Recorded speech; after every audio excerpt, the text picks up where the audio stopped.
I'm Sarah Temporal from Poets Out Loud, and today we're in the studio filming for our Youth Poetry Slam.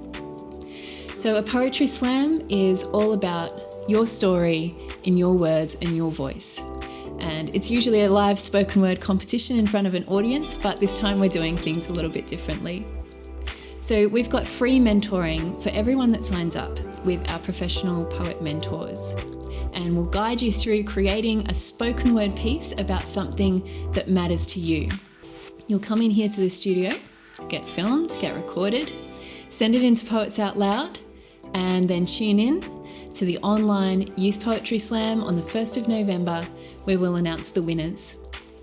Now you can enter on your own or with a group of friends. The first prize is $400 cash, a trophy, a paid performance opportunity, and publication of your winning poem.